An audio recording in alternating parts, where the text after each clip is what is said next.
This is Thelma the Lotad, cute as a button. And this is her best friend and partner in crime, Lewis the Seedot. Born in the outskirts of Oldale Town, Thelma and Lewis have dreamed of traveling across Hoenn to challenge the Pokemon League. And along with 3 other pairs of unlikely partners, I'm gonna be helping them do just that. This is a Nuzlocke, so if a Pokemon faints in battle, it's dead forever. And along with my other standard hardcore Nuzlocke rules, version-exclusive pairs must always stick together. After just a short time on the road together, Thelma and Lewis gain enough levels to evolve, Thelma into Lombre and Lewis into Nuzleaf. Against Roxanne, the latter takes the back seat and lets his partner do the dirty work. Absorbs blow through the first gym leader's rock types in no time at all, and just like that, we're off to Dewford Town with a gym badge in hand. On this quaint island, we head into the depths of Granite Cave to recruit our second pair of adventurers, Bert the silly Sableye, and with the help of Uncle Jimtendo, of course, Ernestine the maniacal Mawile. Both will be invaluable throughout our playthrough, though it's Bert who immediately proves his mettle by sweeping Brawly's fighting types with Nightshade. Since none of them have a way to hit ghost types, victory is inevitable. After delivering Mr. Stone's letter to Steven, it's off to Slateport City, where we make a pit stop and talk to this extremely rude grunt. What does he mean the TM for thief suits me more than it does him? He's literally a thief. But with that, we've made it to Mawile City, where, without fail, the first major obstacle of the challenge awaits. Watson's Pokemon, as always, are a major problem. And though my teammates are a great many things, a good answer into Watson is not one of them. This will be an uphill fight, the likes of which haven't been seen since Robert E. Lee's loss at Gettysburg. They say to never fight uphill, me boys, but here we've got no choice. Watson leads with the Boombot Voltorb, so I lead with Ernestine to get off an immediate Intimidate. We then eat a Spark before retaliating with a Rock Tomb to gain the speed advantage. On the following turn, our Bite causes a lucky flinch, resulting in just about the best case scenario we could have hoped for, as a second Bite nets the KO. Electrike comes in second and outspeeds to set up a useless Howl, and it looks like Ernestine ate her carrots because she again gains the speed advantage by connecting with another 80% Rock Tomb. Instead of taking the KO here, I switch to Lewis on a Shockwave, which may seem odd, but the reason is that Magneton will come in next, and with Magnet Pull, Ernestine would have been forced to stay in and die. Lewis is able to take the KO on Electrike a few turns later, though it does cost him a held Cherry Berry and about half of his HP. I'm hoping that his grass typing baits Magneton to go for Sonic Boom, thereby granting a safe switch to Bert, but no dice. As a result, Bert's just 2 more shockwaves from going down, and Nightshade isn't even enough for a 2-shot. After eating 1 shockwave and bringing Magneton down to around 60%, I check in with the squad. Things aren't looking good. Bert's dead if he stays in, so the only way to save his life involves making a sacrifice. Comparing the value of 2 lives is a nasty calculus. It takes 2 living, breathing beings and reduces them to mindless tools serving a thankless master. But sometimes that's what Nuzlocking is. Sometimes you need to recognize that Bert is too good against Norman to lose him here. And the small silver lining in this case is that Ernestine is more than willing to make the sacrifice needed to save her best friend's life. With the help of her Oranberry, she should be able to survive a second shockwave on the following turn. She does, and retaliates with yet another Rock Tomb to gain the speed advantage. But since Magnet Pull is keeping her in, there's now nothing left to do but hit Magneton with a Bite. A critical hit on the way out proves what we already knew. Ernestine was the GOAT, and her fighting spirit will be sorely missed. Ernestine's sacrifice means that her partner can come back out, and with tears streaming down from his gem-like eyes, he takes out Magneton with a Nightshade. So all that's left is Manectric, but with 2 super potions in Watson's holster, this fight is nowhere near over. I immediately switch to Lewis as Manectric fires off a Shockwave that instantly crits, which more or less seals our fate. Lewis was going to steal Manectric's Citrus Berry with Thief, but now there's nothing he can do. I try to go for a Fake Out, but in Gen 3, Fake Out only has +1 priority, and as a result does not go before Manectric's Quick Attack, which instantly kills poor Lewis. So suddenly, I've only got 2 Pokemon left. 2 halves of 2 ill-fated pairs. Both have lost that which they love most, and it's because of this that I cannot blame them for what happens next. Thelma, still at full HP, comes in, and try as she might, Manectric proves to be too powerful. Even with remarkable luck via 3 consecutive Rock Smash defense drops in a row, it's not nearly enough. A Swift brings Manectric into the yellow, but then his damned Citrus Berry ruins all of our hard work. And then with one more quick attack from Manectric, Thelma joins her best friend in the world beyond our own. Bert is my final Pokemon, and with a mighty fake out, he brings Manectric back down into the yellow. It's a respectable chunk of damage, but there's nothing he can do to stop Manectric from firing off one last shockwave and ending the run. The good news is that our story does not end here. Across the multiverse, there are an infinite number of Thelma and Lewises, and an equally countless number of Berts and Ernestines. A failure in one life is but a chance to succeed in another, and eventually we will be able to defeat Watson. It doesn't happen in Attempt 2 though, that's for sure. Because despite significantly better prep, this time Ernest— Did somebody say time? Aw, you're back? I thought I abandoned this concept. You tried, but no one can kill their spawn conscience. How else are you gonna tell your viewers about the sponsor of this video, Holzkern? Well, I could just do a regular ad read like a normal, well-adjusted YouTuber. There's no such thing as a well-adjusted YouTuber. Okay, I mean, you got me there. So why don't you tell me about Holzkern, Spawn Conscience? Wait, seriously? You want me to do the ad read? Yeah, go ahead. The floor is yours. Well, to be honest, I'm kind of nervous. How do you do it so easily? Oh, well, I do a lot of takes and stitch them together, but you're a conceptual being that doesn't have to worry about visual continuity, so this should be much easier for you. Right. Well, as your spawn conscience, I think it would be better for you to take the lead here. Yeah, that's what I thought. Well, as my spawn conscience said, this video is sponsored by Holzkern, an Austrian accessories company that specializes in unique one-of-a-kind products made from wood and other natural materials.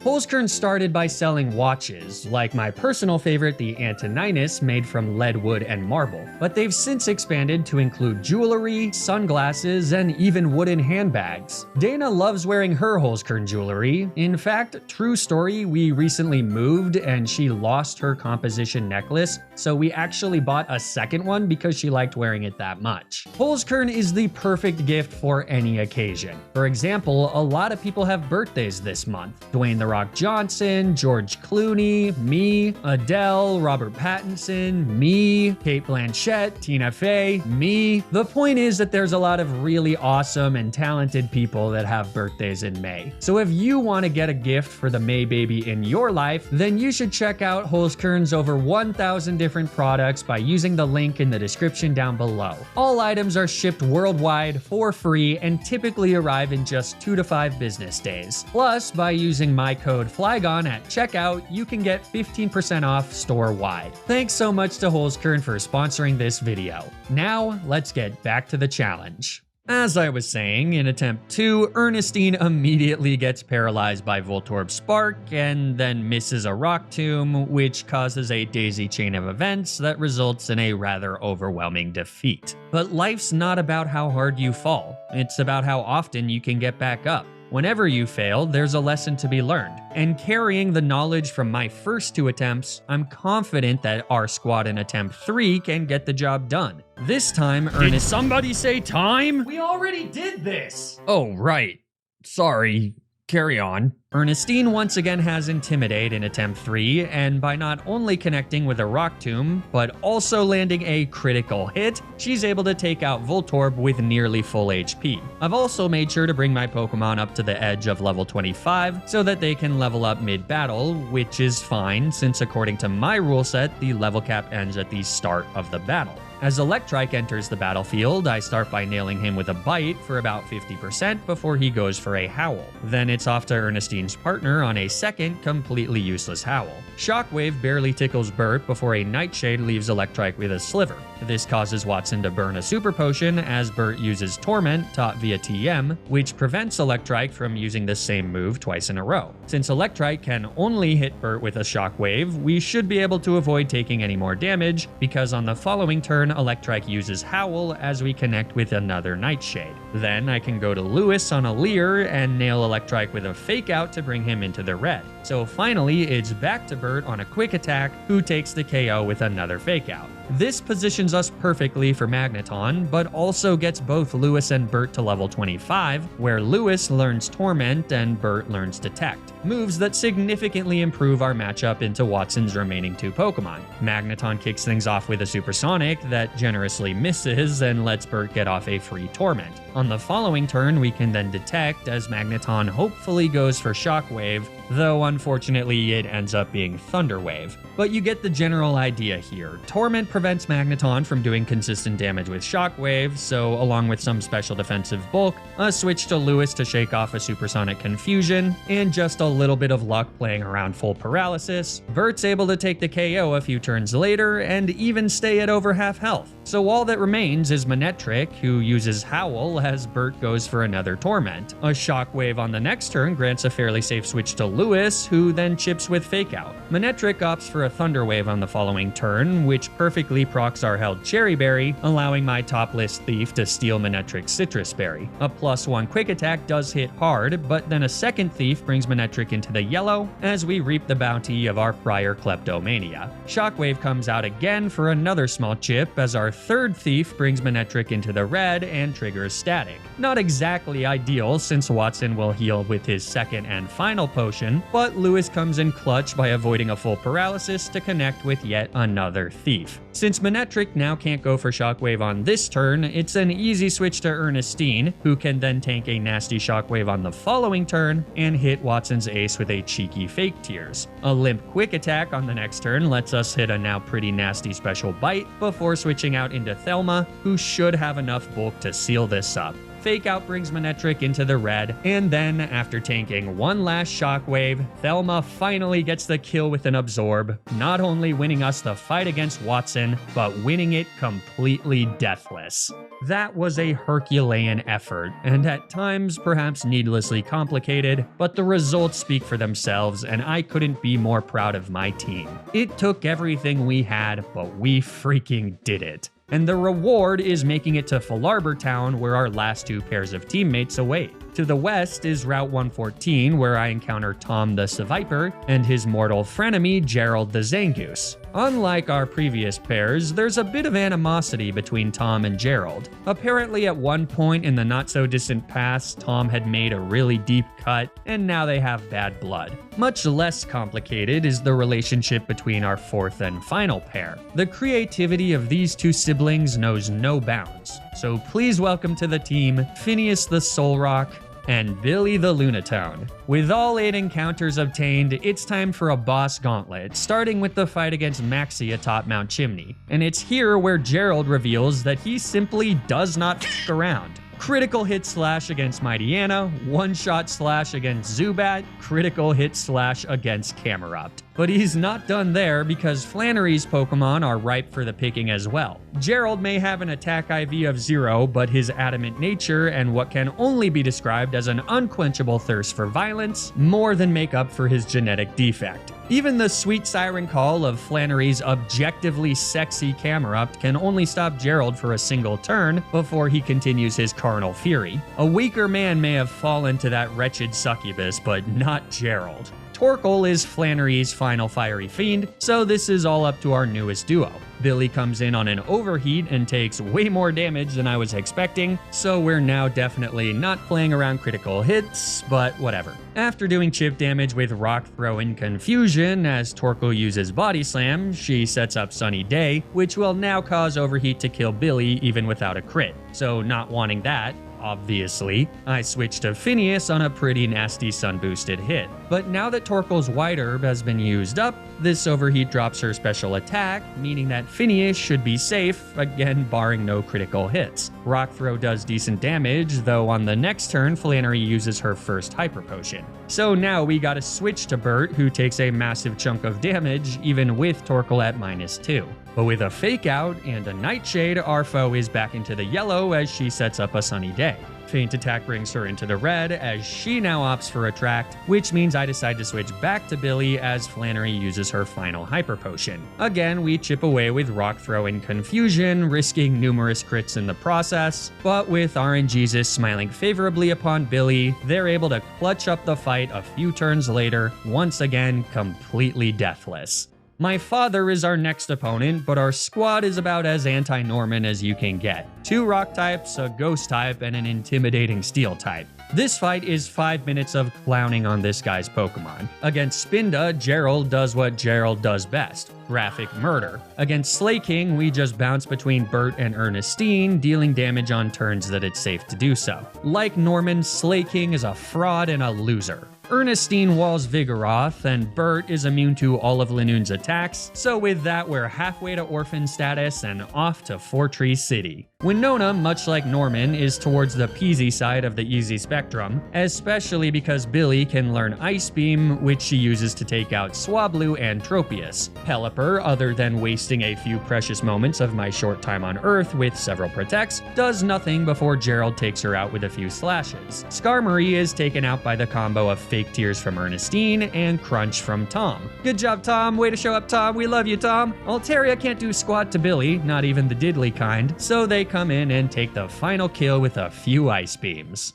Before making our way to the eastern coast of Hoenn, I returned to Route 119 to pick up a Leaf Stone that can evolve Lewis into Shiftry. But insist as I may, Lewis refuses to evolve. It's still a little while more before we can find a Water Stone to evolve Thelma into Ludicolo, and Lewis doesn't want to enter his final form until Thelma can do the same. That's true friendship right there, though it does mean that 2 of my 6 teammates are NFEs as we enter the fight against the dynamic duo of Tate and Liza. They lead with Claydol and Xatu, so in a bit of a mix and match scenario, I lead with Bert and Billy. Bert's able to flinch Claydol such that Billy can nail them with an Ice Beam for solid damage. Xatu goes for a Confuse Ray, but Bert's Person Berry immediately renders the move ineffective. So on the following turn, a second Ice Beam takes care of the Earthquake Spammer and brings in Solrock. Since Xatu goes for a Calm Mind, Bert's free to hit a massive Shadow Ball that gets a confusing special defense drop before triggering our foe's Citrus Berry. On the next turn, another Ice Beam does solid neutral damage to Solrock, and then my heart drops as Xatu sets up a Sunny Day, thereby letting Solrock fire off a 1-turn Solar Beam. Or they'll just try to set up another Sunny Day. Guess that psychic connection needs a bit of a tune-up, huh, Tate and Liza? Bert kills Solrock with another Shadow Ball, so now that it's just Xatu and Lunatone left, we've got this in the bag. Neither can hit Dark types, but before switching Billy to Lewis, I stay in to nail Xatu with an Ice Beam, so that Bert gets the clean kill with a Shadow Ball. After that though, Lewis comes in, and a few Shadow Balls from Bert seal the deal. That's badge number 7.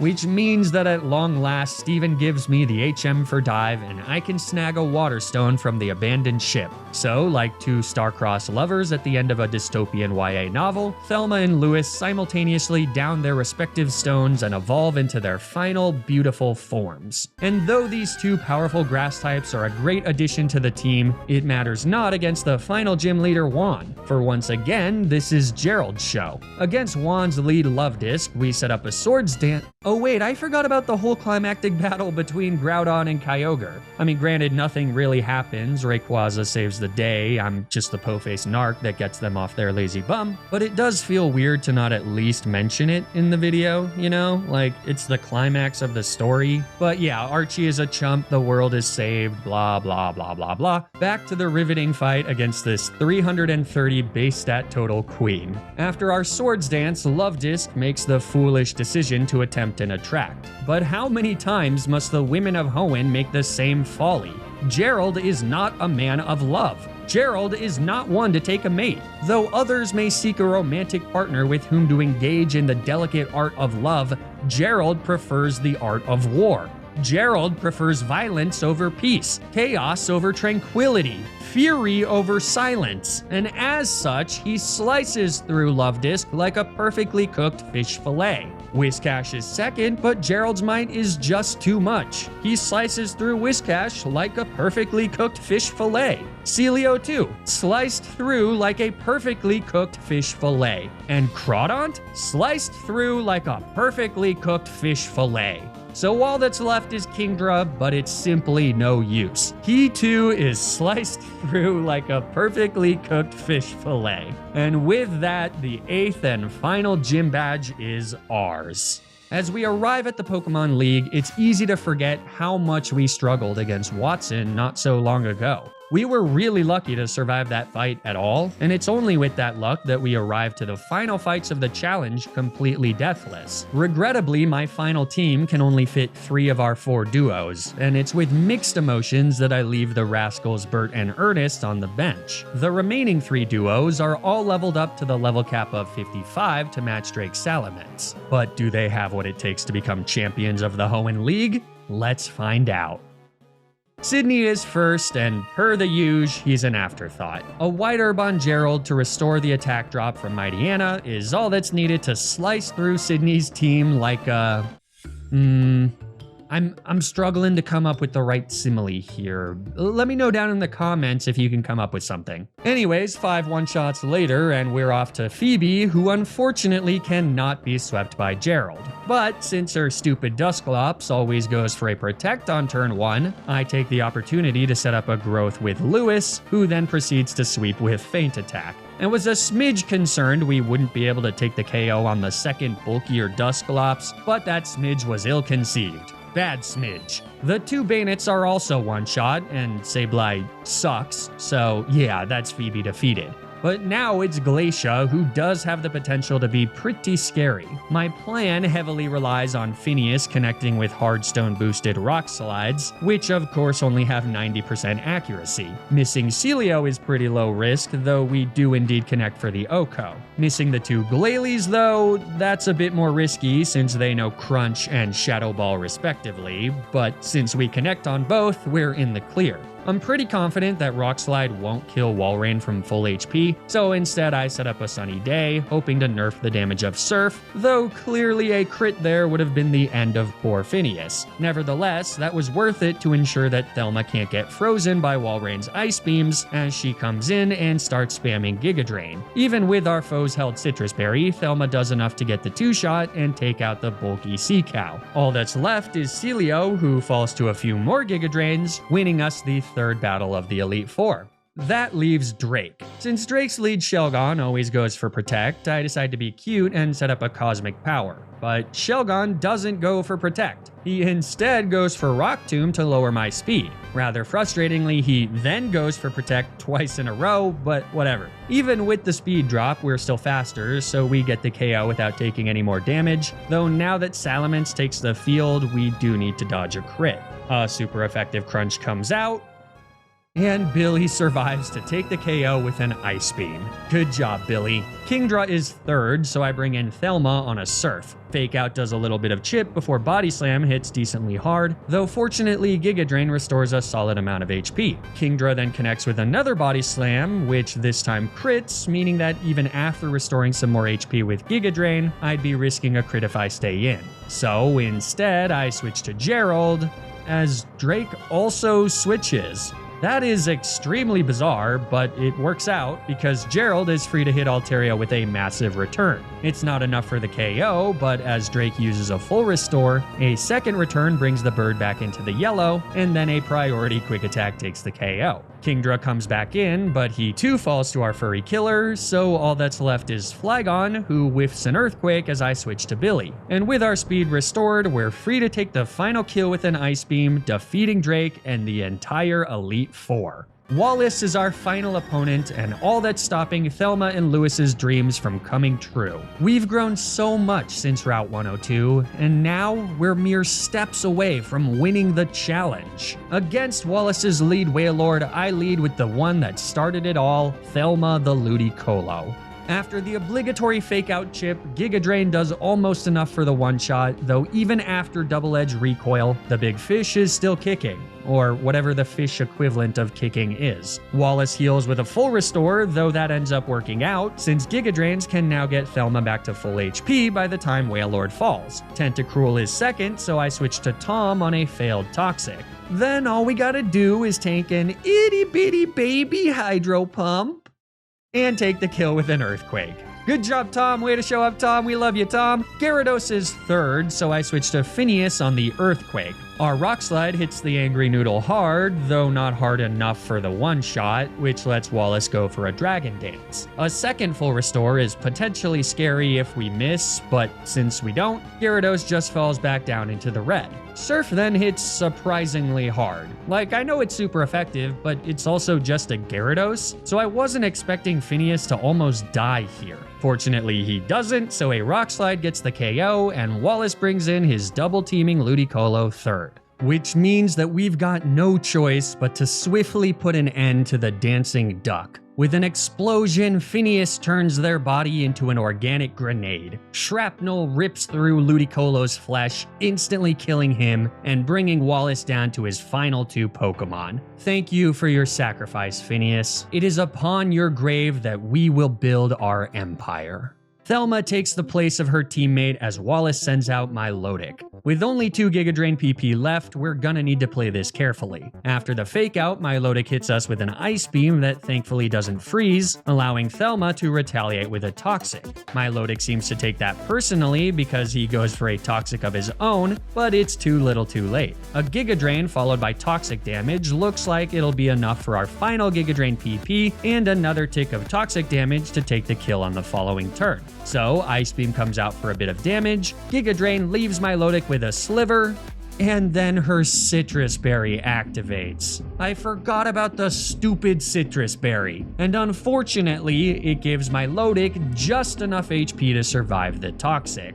Which means that Wallace heals with another full restore, and even though Thelma can re-poison the dumb fish with another Toxic, without any Giga Drain PP, Thelma just can't beat this thing. So instead, I switch to Billy on an Ice Beam. They shrug the hit off, but after the death of their sibling, Billy is in no shape to battle. No, all they can do is bait a Surf to grant the safe switch to Lewis, who after going for a fake out and letting the Toxic damage build up, is able to bring Milotic down to around 30%. So here's where things get tricky. Lewis's only grass-type move is Bullet Seed because Shiftry's move pool is hot garbage. With enough Bullet Seed hits, he should be able to get the kill here. Even with just 2 hits, poison damage will definitely be enough to ultimately get the KO, though that would then expose Lewis to a killer Ice Beam. But I do have to stay in and risk it so that the poison damage doesn't leave Milotic with a Sliver, which would then cause Wallace to heal with another full restore. So basically, whether Lewis survives here is entirely up to him. Enough Bullet Seeds and he gets the KO, but if he comes up short, he's dead to an Ice Beam. As Lewis begins to fire off Bullet Seeds, the entire team holds their breath. But no one holds tighter than Thelma. As the first round of Siege connects, it doesn't look good. This is gonna take all 5 hits. The second guaranteed round connects for another chunk, but now it's all up to chance. Thelma's heart beats louder as the third round connects. Dare she allow herself to hope? Dare she imagine her life with Lewis as champions? The fourth round connects and time crawls to a Wo-Chien's pace. In a matter of milliseconds, Thelma's mind races back across time. She remembers all the moments she shared with Lewis, the good ones and the bad. She thinks back to all the times that she felt love for Lewis. Not romantic love, but something stronger. Something that can only come from intertwining your life to another's as intimately as they have. Like a wave, her life with Lewis crashes down on her all at once, and she realizes that she never told him how she felt. She never expressed her love. She never expressed how important he was to her. And now, she may never get the chance. One round of Bullet Seed is the thin divide between euphoric victory and crushing heartbreak. For Thelma, this moment is everything. Against all odds, Lewis connects with 5 rounds of Bullet Seed, just barely killing my Lodake before they have a chance to attack. The electricity in the air is palpable as Wallace sends out his last Pokemon, Whiscash, but the team can barely hold themselves back from rushing the field. Just 2 turns later, Lewis uses Bullet Seed to take the KO on Whiscash too, winning us not just the battle against Wallace, but the entire run. You know, every now and then I get worried that I'll run out of ways to make Pokemon Emerald playthroughs exciting, but life truly finds a way. This game still gives me so much joy, and Watson still gives me so much trouble. As always, thank you all for watching. If you enjoyed this video, it'd be great if you could leave a like and subscribe to the channel. Or don't, I don't know. But I do know that you should check out Holzkern using the link down below. I love working with Holzkern, and it really does help out a lot when you use my links. Stay tuned for more Nuzlocke content, and until then, remember to always, always, always play around the critical hit.